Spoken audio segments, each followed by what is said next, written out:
नमस्कार, live cities के विशेष कार्यक्रम सुबह की चाय में आपका स्वागत है। मैं हूं आपके साथ काव्या। सुबह के 8:30 बजे हैं। इस वीडियो में हम उन खबरों की चर्चा करेंगे जो आज पूरे दिन सुर्खियों में रहने वाली है। सबसे पहले बीपीएससी चेयरमैन मामले में सुप्रीम कोर्ट में बड़ी सुनवाई होगी। इसके अलावे पिछले दिनों प्रधानमंत्री नरेंद्र मोदी के द्वारा बिहार के 80 लाख किसानों को बड़ी सौगात दी गई और मुख्यमंत्री नीतीश कुमार और प्रधानमंत्री की जुगलबंदी दिखी भागलपुर में। और इसके अलावे आज राष्ट्रपति द्रौपदी मुर्मू पटना में होंगी, पीएमसीएच के 100वीं शताब्दी समारोह में शिरकत करेंगी। तो इन तमाम मुद्दों पे बातचीत करने के लिए हमारे साथ वरिष्ठ पत्रकार रवि उपाध्याय सर हैं। सर, सबसे पहले तो बहुत बहुत स्वागत है। जी आपको। सर, सबसे पहले बीपीएससी जो काफी ज्यादा गरमाया हुआ मुद्दा है और इस चेयरमैन के मामले में आज सुनवाई होने वाली है। देखिए, पूरे बिहार की नज़र आज जो है सो जिस तरीके से बिहार लोक सेवा आयोग के अध्यक्ष को लेकर के मामला लंबे समय से सुप्रीम कोर्ट में पड़ा हुआ था, तो वो उसकी आज तिथि है। तो ऐसी माने संभावना है कि सुप्रीम कोर्ट में बीपीएससी चेयरमैन को लेकर के जो उन पर कई तरह के एलिगेशन कथित रूप से लगाए गए हैं, उस पर जो है सो आज सुनवाई होने की संभावना प्रबल दिखाई पड़ रही है। तो अब देखना होगा कि न्याय के इस मंदिर में जो सब सर्वोच्च न्याय का मंदिर है सुप्रीम कोर्ट, सर्वोच्च न्यायालय, उसमें आज सुनवाई होती है तो क्या होता है। और सुनवाई, देखिए, एक बात तो समझना पड़ेगा कि जो बीपीएससी को लेकर के बड़े लंबे समय से आप देख रहे हैं कि बिहार में जो 70वीं पीटी का जो परीक्षा का मामला जिस तरीके से है कि वह रद्द होगा नहीं होगा, उसके बाद से डेट भी निकाल दिया गया। डेट भी आ चुका, एप्लीकेशन ऑनलाइन लिए भी जा रहे हैं। तो तमाम तरह की बात के बीच आज जो है सो बीपीएससी के अध्यक्ष को लेकर के सुप्रीम कोर्ट में सुनवाई की बात कही जा रही है। तो यह देखने वाली बात होगी कि सुप्रीम कोर्ट में आज क्या होता है और होता है कि भी नहीं, क्योंकि लंबे समय से यह ऊहापोह की स्थिति बनी हुई है। तो ऐसा कहा जा रहा है कि आज जो है सो सुनवाई है। इसके अलावा सर, आज राष्ट्रपति द्रौपदी मुर्मू बिहार होंगी, पटना में होंगी। देखिए, राष्ट्रपति द्रौपदी मुर्मू प्रतिष्ठित पटना का पीएमसीएच, पटना मेडिकल कॉलेज अस्पताल का, हॉस्पिटल का वो शताब्दी समारोह है, 100 साल पूरे हुए हैं। तो उसमें कई पूर्व डॉक्टर, बड़े बड़े नामी ग्रामी सब लोग हैं और पूर्ववर्ती छात्र भी जुटेंगे, सब लोग जुटेंगे जो कि देश में कहीं ना कहीं अच्छे जगह पर, अच्छे पोजीशन में है, नाम रोशन कर रहे हैं पटना का पीएमसीएच का। तो वैसे लोग भी जुटेंगे और आपको उनकी यादें भी ताज़ा होंगी कि ये पीएमसीएच में जब पढ़ते थे तो कैसा था, पीएमसीएच और पीएमसीएच आज कहाँ पर है, किस मुकाम पर है, और पीएमसीएच का में जो निर्माण किया जा रहा है, जो तो उसमें के बाद से पीएमसीएच में देखिए फेज वाइज उसको बनाने की कवायद हो रही है। और ये आलिशान भव्य बिल्डिंग जो है सो भवन बन करके तैयार हुआ है। उसमें कई सारी सुविधाएं इंडोर आपको मिलेंगी। अब पहले वाली स्थिति नहीं रहेगी कि कोई इधर जा रहा है कोई उधर जा रहा है, सब कुछ सिस्टम में नॉर्म्स के तहत होगा और ये बेहतर आपको कहीं ना कहीं कुछ होता हुआ दिखाई पड़ेगा पीएमसीएच। तो ये एक बड़ी बात है और द्रौपदी मुर्मू राष्ट्रपति के हाथों यह शुभ कार्य होने जा रहा है आज।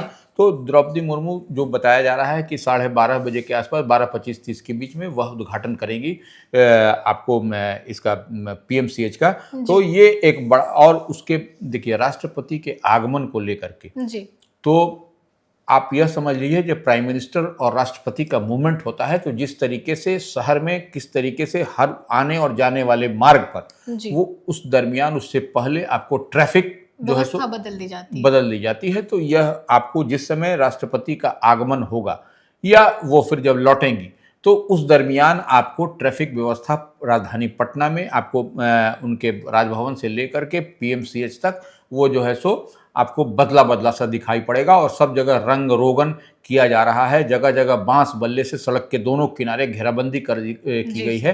तो ये एक बड़ी तैयारी है और तमाम जगह पर पुलिस फोर्स का डिप्लॉयमेंट रहेगा, दंडाधिकारी रहेंगे। तो यह बदला हुआ, इसलिए हम कह रहे हैं कि जो उस दरमियान निकलेंगे पटनावासी, पटना के लोग, तो वह थोड़ा सा रूट चार्ट को समझ लें कि किस रूट से हमको जाना है, नहीं तो वो बड़ा सा जाम लगेगा। इससे आप इनकार नहीं कर सकते क्योंकि वह वीवीआईपी जब मूवमेंट होता है तो वह सब कुछ जो है सो एडमिनिस्ट्रेशन अपने हाथ में लेती है। और कोई भी जो है सो राष्ट्रपति का जब आगमन होगा तो इतनी बात आप काव्या समझ लीजिए कि बहुत एहतियात बरता जाता है। तो वो एहतियात बरता उसकी तैयारी आपको एक दिन पहले से येलो बुक का जो प्रैक्टिस है उसके लिहाज से पटना में आपको काफिला आज भी एयरपोर्ट से लेकर के कैसे कैसे उन सब स्पॉट पर जहां जहां उनका मूवमेंट होगा वो सब जो है सो रिहर्सल भी पटना एडमिनिस्ट्रेशन पटना प्रशासन की ओर से किया जा चुका है। जी, जेपी नड्डा, नीतीश कुमार भी मौजूद हाँ, रहेंगे। बिल्कुल। देखिए, जेपी नड्डा तो केंद्रीय स्वास्थ्य मंत्री है, भाजपा के अध्यक्ष भी हैं और केंद्रीय स्वास्थ्य मंत्री भी हैं, वो रहेंगे। मुख्यमंत्री नीतीश कुमार रहेंगे, दोनों उप मुख्यमंत्री रहेंगे, सम्राट चौधरी और विजय सिन्हा। साथ ही बिहार के जो काम करने वाले हैं स्वास्थ्य मंत्री मंगल पांडे, वह निश्चित रूप से रहेंगे। और देखिए, मंगल पांडे लंबे समय से बिहार में वह हेल्थ के सेक्टर में काम करते हुए दिखाई पड़ रहे हैं और डबल इंजन की सरकार है, हम बार बार इस बात को कह रहे हैं। तो यह बेहतर बनाने की कवायद में पटना मेडिकल कॉलेज अस्पताल है और भी कई सारे अस्पतालों का देखिए बहुत बेहतरीन ढंग से उसमें यंत्र तंत्र सब कुछ लगाया गया है और सब कुछ जो लेटेस्ट इक्विपमेंट से वेल ऑफ किया गया है। जी, इसके अलावा सर, भागलपुर में पिछले दिनों नरेंद्र मोदी और नीतीश कुमार की जुगलबंदी दिखी और नरेंद्र मोदी तो खुले मन से ये भी कहते हुए नजर आए कि हमारे लाडले मुख्यमंत्री। देखिए, लाडला ही नहीं बोला, लोकप्रिय भी बोला जी। लोकप्रिय और लाडला मुख्यमंत्री दोनों ही संबोधन नरेंद्र मोदी का बीते दिन भागलपुर में आपने देखा कि वह किसान सम्मान समारोह को संबोधित करने आए थे और वह भागलपुर की जो सिल्क नगरी है तो वहां पर आपको एक बड़ा तोहफा उन्होंने दिया है। प्रधानमंत्री किसान सम्मान निधि की जो योजना है उसकी 19वीं किस्त उन्होंने जारी किया। 9.8 करोड़ से अधिक लाभार्थी पूरे देश भर में किसानों के खाते में 22,000 करोड़ रुपए से अधिक की राशि का ट्रांसफर डीबीटी के माध्यम से सीधा मनी ट्रांसफर वो किसानों के खाते में गया। और उसमें देखिए, यह एक बड़ी बात है कि कोई भी जितनी राशि गई है वह डायरेक्ट उनके खाते में गई है, कोई बीच में बिचौलिया नहीं है। और इतनी ही बात नहीं, देखिए वो उनके और केंद्रीय कृषि मंत्री भी थे आपके उस कार्यक्रम में, शिवराज सिंह चौहान, आरिफ मोहम्मद खान राज्यपाल भी थे, मुख्यमंत्री भी थे, हाँ। और आपको नरेंद्र मोदी कैबिनेट में जो भी बिहार कोटे से मंत्री हैं वह सब लोग थे। आपको राजीव रंजन सिंह उर्फ ललन सिंह थे, आपको गिरिराज सिंह थे भाजपा कोटा से, चिराग पासवान थे। तो आपको सारे मंत्री जो थे उनके कैबिनेट के वह सब लोग थे। उस बीच में देखिए, उन्होंने राजीव रंजन सिंह उर्फ ललन सिंह जो हैं, जो जेडीयू कोटे से केंद्र में पशुपालन मंत्री हैं, उनकी उन्होंने तारीफ की और बड़ी तारीफ की। उन्होंने कहा कि देश डेयरी के सेक्टर में, डेयरी के क्षेत्र में, डेयरी जी तो उसमें तेजी से आगे बढ़ रहा है। बिहार में 2 मोतिहारी और बरौनी में बड़ा काम हुआ है। और मोतिहारी इसलिए कि वहां पर नस्ल को जो है सो प्रजातियों को डेवलप करने की काम हो रही है और बरौनी में जिस तरीके से दुग्ध उत्पादन के लिए, तो वह एक कहते हुए नजर आ रहे हैं कि भूमिहीन और छोटे किसानों की आय बढ़ाने के लिए पशुपालन तो वो एक बड़ा कदम होता है। और उतना ही नहीं, वो देखिए आपको तो और ये बता रहे हैं कि पशुपालन से देश की 1.25 करोड़ लाखपति दीदी बनी है, जिसमें आपको बिहार की हजारों जीविका दीदियां भी शामिल हैं। यह बड़ी बात उन्होंने कही और कहा कि 14 करोड़ अभी पशुपालन से दुग्ध से जो बता रहे हैं कि 14 करोड़ टन से बढ़कर 24 करोड़ टन दूध का उत्पादन हो रहा है देश में। तो यह एक बड़ी बात कही है। और दूसरी बात उन्होंने कही कि दूध उत्पादन से जो देश में हो रहा है उसमें दुनिया में नंबर 1 भारत बना हुआ है। और इतना ही नहीं, बिहार में उन्होंने बिहार के कंटेक्स्ट में, बिहार के संदर्भ में भी कहा प्रधानमंत्री ने कि बिहार में सरकारी दूध संघ प्रतिदिन दूध जो है सो सरकारी दूध जो है सो संघ होता है, जो एसोसिएशन होता है सरकारी दूध, वह प्रतिदिन 30 लाख लीटर दूध की खरीद करती है। तो यह एक बड़ी बात कही और इसका श्रेय उन्होंने राजीव रंजन सिंह उर्फ ललन सिंह को दिया। तो निश्चित रूप से एक बड़ी बात बिहार के लिए उन्होंने की है। और साथ ही उन्होंने राजद अध्यक्ष का नाम लिए बगैर उन्होंने कटाक्ष किया कि जो पशुओं का चारा खाने वाले को यह कहां समझ में आएगा, नहीं आएगी। इसलिए जो है तो देखिए, और इस बार तो हम लोग तो पहले से ही लाइव सिटी इस बात को कह रहा था कि भागलपुर प्रधानमंत्री का आना इस बार जो है सो कहीं ना कहीं चुनावी शंखनाद होगा। जी। और निश्चित रूप से यह चुनावी शंखनाद ही है, जिस तरीके से लाल राजद अध्यक्ष को उन्होंने घेरा बगैर नाम लिए हुए, तो यह सब कुछ दिखाई पड़ रहा है। और सौगात भी बिहार को दिया। और इतनी ही बात नहीं है, नीतीश कुमार भी बोल दिए कि इधर उधर नहीं है, हम लोग साथ मिलकर काम बिल्कुल बिल्कुल। और देखिए सबसे बड़ी बात है कि विक्रमशिला, जहां पर वो भागलपुर जहां गए थे, विक्रमशिला को उन्होंने केंद्रीय विश्वविद्यालय की बोला कि केंद्रीय विश्वविद्यालय बनाने की कवायद की जा रही है। तो यह भी एक बड़ी बात है, यह एक बड़ी सौगात होगी बिहार के लिए कि भागलपुर।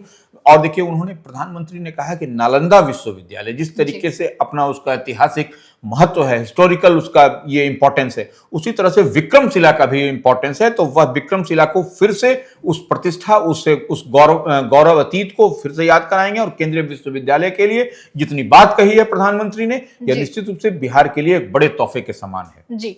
इसके अलावा सर, कांग्रेस के प्रभारी कृष्णा अल्लावरू जो है 5 दिन में दूसरी बार बिहार आ गए हैं और उनका कहना है कि कांग्रेस अकेले चुनाव लड़ेगी।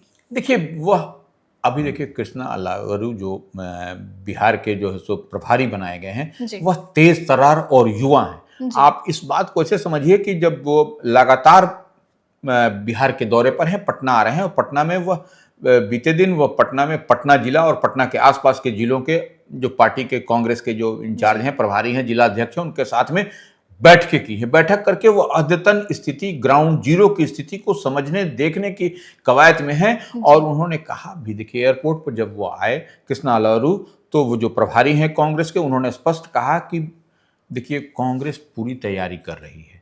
अब उस पर जो पिछली बार 2020 में 70 सीट पर चुनाव लड़ी थी कांग्रेस, तो इसी पर जब पत्रकारों ने उनसे पूछा तो स्पष्ट उन्होंने कहा कि हम अभी बात कर रहे हैं तमाम लोगों से, और बात करने के अपने पार्टी के अंदर ही वो बात कर रहे हैं और स्थिति को समझ रहे हैं कि क्या होगा, कैसे होगा, और कितनी सीट पर पार्टी का जो ग्राउंड जीरो का जो रियलिटी जो उनके पास में फीडबैक आएगा, उसी आधार पर कांग्रेस पार्टी चुनाव में 2025 में जो इस वर्ष होने वाला है बिहार में, उसमें वह जाएगी। महागठबंधन इंडिया ब्लॉक कि कैसे होगा। अब देखिए सवाल तो कई हैं कि कांग्रेस 70 सीट पर 2020 में लड़ी थी, तो इस बार क्या होगा। तो कहीं ना कहीं अंदर खाने में यह बात है कि 70 सीट से कम सीटों पर कांग्रेस कंप्रोमाइज नहीं करने जा रही, एकदम इस बात को मान के चलिए। हालांकि देखिए अलायंस जो है सो महागठबंधन बिहार में वह उसका स्वरूप बड़ा होता हुआ चला जा रहा है।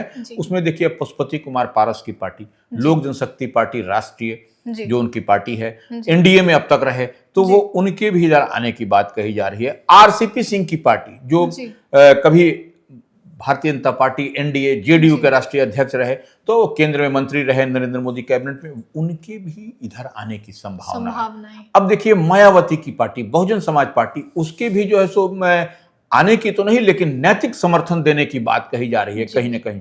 तो यह सब बड़ा एक फोल्ड बनता हुआ महागठबंधन का दिखाई पड़ रहा है। तो ऐसे में कांग्रेस 70 सीट पर, जो कहा जा रहा है कि कांग्रेस को कैसे 70 सीट मिलेगा, क्योंकि 2020 के विधानसभा चुनाव में वो कांग्रेस को 70 सीट मिला था, 19 सीट ही वो जीत दर्ज कर पाई थी। तो यह एक बड़ा पेंच है। लेकिन जो युवा हैं, जो प्रभारी जो कांग्रेस के बनाए गए हैं, तो वह यहाँ पर आकर के इस बार जो ग्राउंड जीरो का जो फीडबैक मिल रहा है, और कांग्रेस का हर पॉकेट में आप देखिएगा कमोबेश आपको स्थिति है, उसके पास में वोट है। और जब आरजेडी साथ में रहेगी तो वो एमवाई की बात होती है, मुस्लिम यादव की या महिला यूथ की। तो अब देखने वाली बात होगी कि कांग्रेस के साथ कौन लोग चढ़ते हैं, कौन लोग उतरते हैं, और ये क्या तैयारी कांग्रेस करती हुई दिखाई पड़ रही है, यह सबसे अहम सवाल है। तो ये अब जो कांग्रेस के प्रभारी ने जो जितनी बात का संकेत दिया कि क्या उनसे पूछा गया कि दिल्ली में जिस तरीके से कांग्रेस इंडिया अलायंस में रहते हुए आपको आम आदमी पार्टी से अलग हट करके चुनाव लड़ी, तो वही यहाँ बिहार में भी होगा क्या। तो इस पर उन्होंने, देखिए बड़े बड़े राजनीतिज्ञ जो होते हैं वह कोई चीज क्रिस्टल क्लियर के रूप में क्लियरिटी के साथ नहीं बोलते, वह कोई ना कोई इतने ही बात को आपको सांकेतिक भाषा में समझना पड़ेगा। वह कहते हुए नजर आए कि अभी हम लोग चर्चा कर रहे हैं, अभी हम लोग बात कर रहे हैं। तो ये देखिए कंटेक्स्ट वही था कि दिल्ली की तर्ज पर क्या बिहार में भी कांग्रेस अकेले लड़ने के मूड में है। तो उन्होंने कहा कि नहीं, अभी हम बातचीत कर रहे हैं, अभी हम फैसला नहीं करेंगे, अभी हम देख रहे हैं क्या होगा क्या नहीं होगा।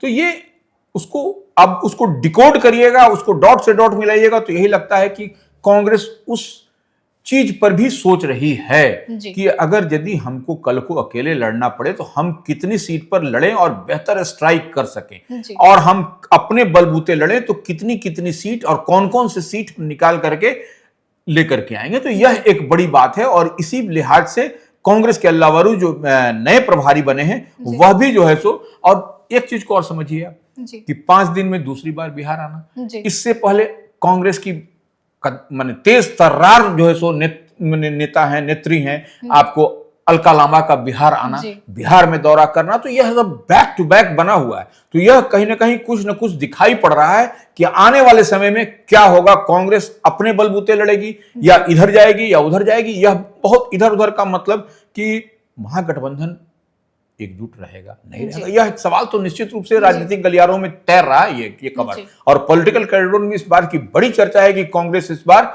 कुछ बड़ी तैयारी में है, जो कि कांग्रेस ने और देखिए इसके पीछे एक चीज और समझिए आप, कांग्रेस के राष्ट्रीय महासचिव और बिहार के कटिहार से सांसद तारिक अनवर ने बीते दिन एक्स पर अपने पोस्ट लिखा था कि संगठन में बदलाव करने की जरूरत है, कांग्रेस क्या स्टैंड लेगी इस पर भी बात करने की जरूरत है। उसके बाद ही देखिए कि आपको कांग्रेस नेतृत्व ने तुरंत जो है सो यहाँ के प्रभारी को बदला और कृष्णा अल्लावरू को यहाँ का पार्टी के बिहार मामलों का प्रभारी बनाया। जी, इसके अलावा सर पप्पू यादव जो कि सरकार पे कटाक्ष तो करते ही रहते हैं, और एक बार फिर से उन्होंने नरेंद्र मोदी जिस तरीके से भागलपुर में बोले, और उसके बाद उन्होंने कहा है कि जिसके डीएनए पे सवाल उठाया उसकी ही तारीफ कर रहे हैं। देखिए नीतीश कुमार, कभी बीते समय आपको याद होगा कि पहले डीएनए पर बात हुई थी जब साथ में ये लोग नहीं थे, तो उस समय डीएनए पर बात हुई थी, उसी को लेकर के राजेश रंजन और पप्पू यादव जो पूर्णिया से निर्दलीय सांसद हैं, उन्होंने कहा है कि कभी डीएनए पर सवाल उठाया गया था और उसके बाद से ब्लड सैंपल भी यहाँ से माने जदयू की ओर से भेजा गया। तो ठीक है, यह सब होते रहता है, लेकिन देखिए राजनीति तो इसी का खेल है, और यही राजनीति में लोकतंत्र की यही खूबसूरती भी है कि कभी आप किसी के साथ रहते हैं, कभी आप किसी के साथ रहते हैं। तो अब यह देखिए नीतीश कुमार आपको कि और नरेंद्र मोदी की जोड़ी, यह आप ऐसे समझ लीजिए बिहार में कुछ बेहतर करना है और आपको महागठबंधन को आपको शिकस्त देना है, तो नीतीश कुमार और नरेंद्र मोदी की जोड़ी फिट है और हिट है, यह समझ लीजिए, फिट और हिट है उनकी जोड़ी। इस लिहाज से दोनों का आपने देखा होगा कि बीते दिन जब वो भागलपुर आए थे तो दोनों खुले माने जीप में वाहन पर सवार होकर के हाथ जनता को, जनार्दन को हिलाते हुए, वहां से प्रणाम करते हुए वहां से अपना हो गए थे। तो यह तो संबोधन किया था, तो यह तो बात एकदम एस्टेब्लिश फैक्ट है जी। तो आज पूरे दिन इन तमाम खबरों पे हमारी नजरें बनी रहेगी। बीपीएससी चेयरमैन मामले में क्या कुछ फैसला आता है, क्या कुछ सुनवाई होती है, हम आपको तमाम खबरों की अपडेट देंगे। तो फिलहाल के लिए इतना ही। साथ ही चैनल को सब्सक्राइब करें, फेसबुक पेज को लाइक करें। वीडियो देखने के लिए आपका धन्यवाद।